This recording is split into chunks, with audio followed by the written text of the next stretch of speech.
It's not polite to keep a lady waiting so long, Laura said with an inviting smile, moving in closer as she handed Aiden a glass of wine. Aiden could feel the heat rising off of Laura's body and caught the scent of her intoxicating perfume. I didn't keep you waiting.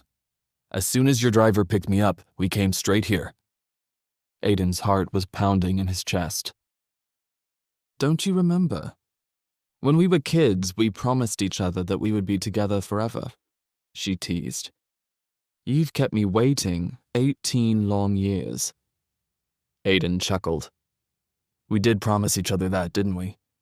But neither of us planned on my father getting killed, or on me growing up in an orphanage, forced to survive without a penny to my name. So I hope you can forgive me for disappearing. Laura moved in even closer, her lips now just inches away from Aiden's. I could forgive you for disappearing for all those years, but I can't forgive you for getting married. To Ava Stone, no less. She suddenly turned on her heel, hypnotizing Aiden with the fluidity of her hips as she walked away. The open back of her dress began at her bare shoulders and descended below her hips in a deep V. Why don't you approve of Ava? Asked Aiden, sipping his wine and admiring the view. Laura threw him an impatient look over her shoulder. You're the tiger. Ava Stone is a sheep. She isn't a good match for you. It's that simple. I'm not sure I can trust your opinion in this matter, Aiden chuckled. I think you might be a little jealous. Laura whirled around to face him, anger now blazing in her dark eyes.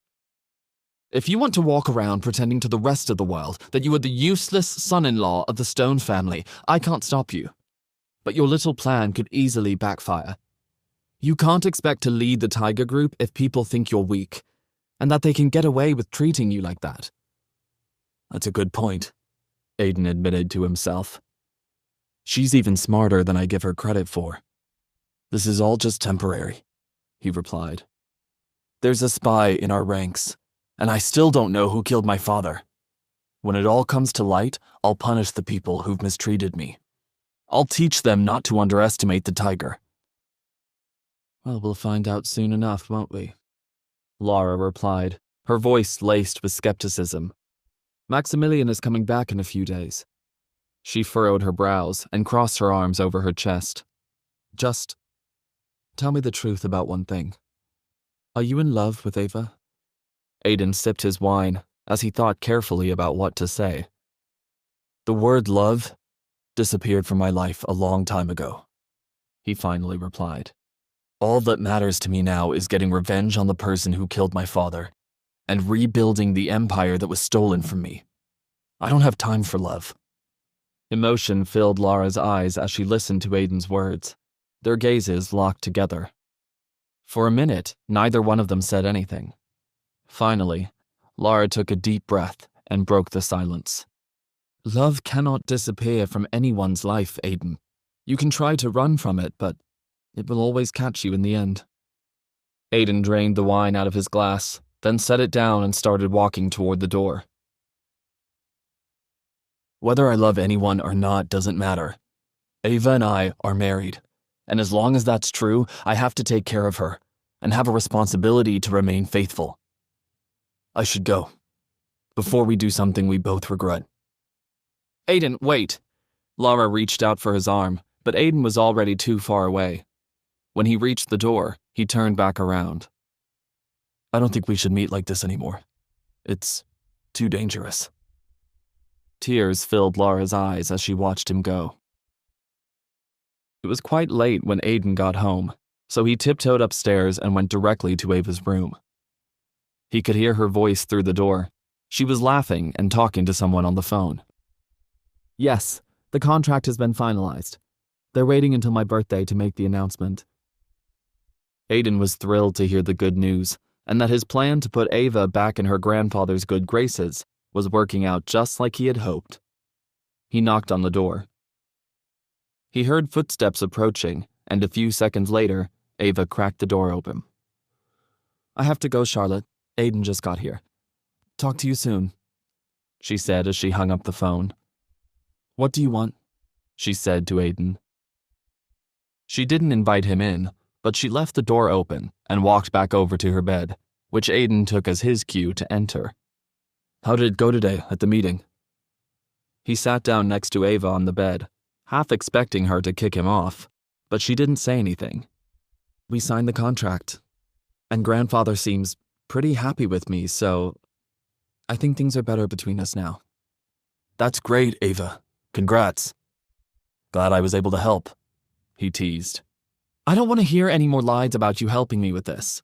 We both know you didn't have anything to do with it," Ava insisted, folding her arms across her chest. Aiden shrugged. "If you say so." "I know so." Despite her words, Aiden sensed uncertainty in her voice. "Where have you been all day?" she asked. Aiden hesitated, unsure of how much to share about his rendezvous with Lara. "I had to work late," he finally replied. Ava scoffed. "Did you eat dinner at least?" Aiden shook his head. No, actually. Now that you mention it, I'm starving." In the place where his stomach was, he felt a hollow pit. Ava rolled her eyes. "Stay here. I'll have the maids make you something to eat." As she went downstairs in search of the maids, Aiden smiled to himself. Ava's words are still harsh, but there's a tenderness in her actions that I've never noticed before. I think she's finally warming up to me. When Aiden arrived in the dining room the next morning, he was surprised to see Shane sitting in the chair that Ava usually sat in, with a mischievous grin on his face. "Hey, look who finally woke up. Good morning, brother-in-law." "Good morning, everyone. I didn't expect to see you here, Shane," Aiden said calmly as he sat down. Shane stopped buttering his toast and waved his butter knife around menacingly. "This is my family's house, so I can come and go as I please. And I can sit wherever I want to." He made a point of saying this to Ava. Ava rolled her eyes.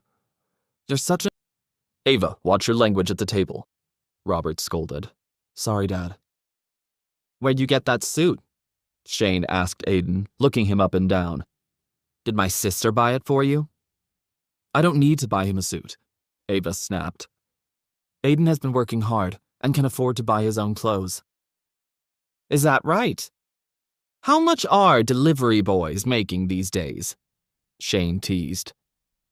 "Don't answer that," Ava said, standing up from the table abruptly. "Please excuse us, everyone. It's an important day today, and we don't want to be late for work. Let's go, Aiden. We can ride together." For a moment, Aiden was stunned by Ava's invitation, but he quickly took her cue and followed her out to her car. "Thanks for sticking up for me back there," Aiden said as they drove away from the mansion in Ava's car. "There's no need to thank me. I just needed an excuse to get us out of there." Ava kept her hands on the steering wheel and her eyes fixed on the road as she replied. "Whatever you say," Aiden chuckled. "You know, if we ride into work together, I'll need a ride home this evening, too." Ava sighed. "Fine. I'll pick you up at 5. Aiden arched his brows in surprise. "I think she's really starting to like me. And she doesn't even know that I'm the tiger," Aiden realized in amazement. As they got close to Aiden's office, traffic ground to a halt. "What's going on here?" Aiden wondered out loud. It seemed that everyone had stopped to stare at a tall man getting out of a limo in front of Club Cane. "Don't you know who that is?" Ava asked. Aiden took another look at the tall man wearing glasses and an expensive suit, puffing on a thick cigar while his lackeys scurried around him, opening doors for him and keeping the crowd at bay. Aiden shook his head. "No idea." "That's Dominic Grayson," Ava explained. "He's one of the richest and most powerful gangsters in Chicago." Aiden's eyes widened in surprise. "That's Dominic Grayson? Stop the car. I'm getting out here." Ava hit the brakes, and the car screeched to a halt. "Aiden, where are you going?" Without another word, Aiden jumped out of the car and followed Dominic Grayson into Club Cane. "I'm going to find out what Dominic is up to." or I'm gonna die trying, he told himself. What will happen now that the Tiger and Dominic have finally crossed paths? Will Aiden make it out of Club Cane alive? Or has he just walked into a deadly trap? Wait, that's not the end. You've just had a free taste. Now get the full story on the Pocket FM app, link in description. Check out our next video and playlist, and don't forget to like, share, and subscribe.